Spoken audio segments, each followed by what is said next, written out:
स्वागत है आपका आज की खबर में। मैं हूं आपके साथ रागिनी सिंह राठौर। रुक करते हैं हरियाणा की बड़ी खबरों का। पंचकुला में नैतिकता शिविर का आयोजन किया गया, जिसमें मुख्य अतिथि के तौर पर मुख्यमंत्री मनोहर लाल खट्टर पहुंचे। वहीं मुख्य वक्ता के तौर पर सुधांशु महाराज ने शिरकत की। साथ ही सरकार के 200 अधिकारी भी शामिल हुए।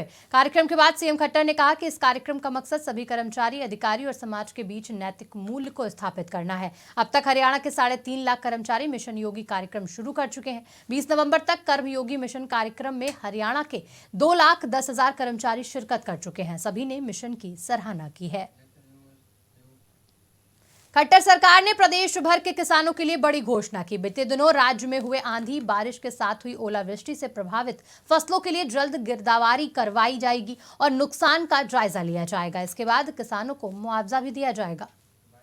अभी जैसे पिछले 3-4 दिन में हरियाणा भर में वर्षा भी हुई है और कई जगह ओलों की भी ऐसी ओलावृष्टि जो हुई उसके कारण से कुछ जिलों में फसलों का नुकसान हुआ है। आज ही हमने ऐसे स्थानों पर जहां ओलावृष्टि से फसलों का नुकसान हुआ है, ऐसे क्षेत्रों में स्पेशल गिरदावरी के आदेश कर दिए हैं। उन सब किसानों को यानी जिनका ओलावृष्टि के कारण से नुकसान हुआ है, स्पेशल गिरदावरी करा करके उनको मुआवजे का भुगतान किया जाएगा।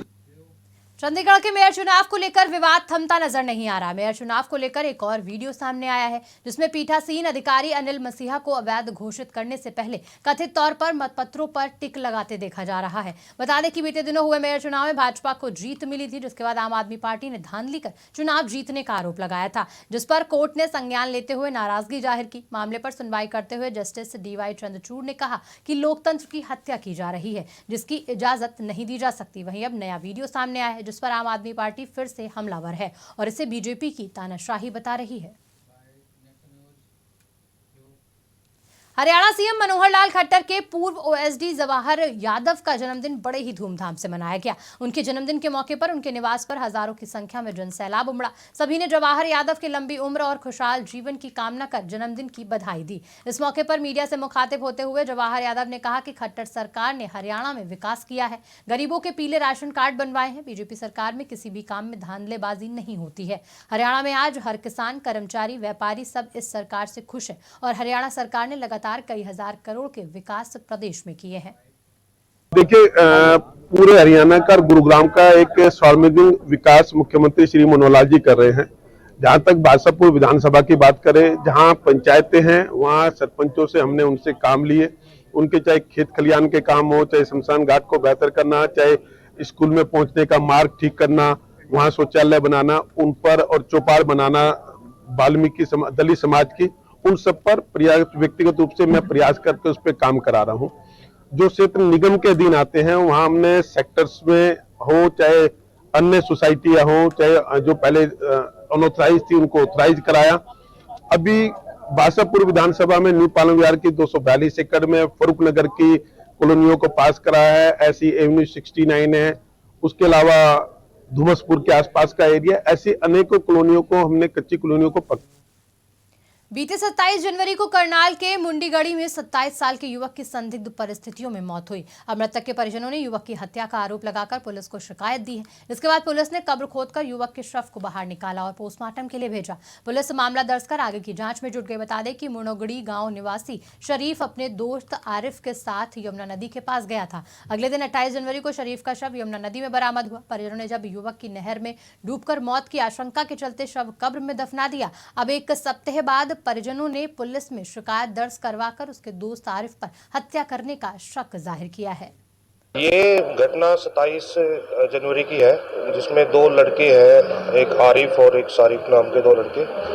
ये यमुना में गए थे और घूमने के लिए, तो उसमें अगले दिन नेक्स्ट डे सारिफ की डेड बॉडी यमुना किनारे मिली थी, जिसमें गांव वालों ने, उनके परिवार वालों ने उसका अपने रीति रिवाज के अनुसार अंतिम संस्कार कर दिया था। कल हमें सूचना सारिफ के फादर ने एक शिकायत दी है, जिसमें 302 IPC के तहत हमने FIR दर्ज की है। आज अपने ड्यूटी मजिस्ट्रेट और FSL की टीम बुलाकर हमने इसकी डेड बॉडी को शमशान घाट कब्रिस्तान से निकाला है, तो उसका पोस्टमार्टम कल बोर्ड द्वारा पलवल में भारतीय जनता पार्टी के जिला कार्यालय पर आज प्रेस वार्ता का आयोजन किया गया। इस मौके पर जिला अध्यक्ष चरण सिंह तेवतिया ने जिला पदाधिकारियों की नियुक्ति की घोषणा की, जिसमें जिला उपाध्यक्ष महेंद्र भड़ाना, अजय डागर, राजीव कत्यार, राजेश भाटी, राकेश चौहान जैसे कई नाम शामिल हैं। साथ ही बीजेपी जिला अध्यक्ष ने पलवल से तीनों सीटों और फरीदाबाद लोकसभा सीट से भाजपा की जीत का दावा किया और कहा कि केंद्र सरकार और प्रदेश सरकार की कुशल नीतियों के चलते आमजन सरकार के कार्यों की सराहना कर रहा है। संगठन ने पहले भी जो संगठन था बहुत अच्छा कार्य किया और अब भी जो संगठन बना है कि सभी मजबूत और समाज से जुड़े हुए लोग हैं, वो समाज में पूरी तरह से कार्य करेंगे। और पहले भी भारतीय जनता पार्टी की यहाँ से सांसद भी, लोकप्रिय सांसद, वो भी अच्छी खासी वोटों से जीते थे, 6.5 लाख वोटों से, 6.5 लाख वोटों से। और हमारे विधानसभा में भी तीनों विधायक जीत कर आए थे और मुझे उम्मीद है कि पार्टी के कार्यकर्ताओं के बल पर हम लोकसभा का चुनाव भी अच्छे मार्जिन से जीतेंगे, पहले से ज्यादा, और विधानसभा का चुनाव भी हम तीनों की तीनों सीटें भारतीय जनता पार्टी के खाते में जाएंगी। करनाल के घरौंडा में टेक्सटाइल फैक्ट्री में आग लगने का मामला सामने आया। फैक्ट्री में लगी आग से लाखों का सामान जलकर राख हो गया। बता दें कि टेक्सटाइल फैक्ट्री में फाइबर बनता था। इस फैक्ट्री में जब आग लगी तब कर्मचारी काम करने के लिए आ गए थे। जैसे ही उन्हें आग की सूचना मिली तो उन्होंने अपने मैनेजर को फोन किया, साथ ही साथ पुलिस और फायर ब्रिगेड को भी सूचित किया। पुलिस मौके पर पहुंची, लेकिन फायर ब्रिगेड की गाड़ियां मौके पर पुलिस के बुलाने के बाद पहुंची। फिलहाल फैक्ट्री में आग लगने के पीछे का कारण स्पष्ट नहीं हो पाया है।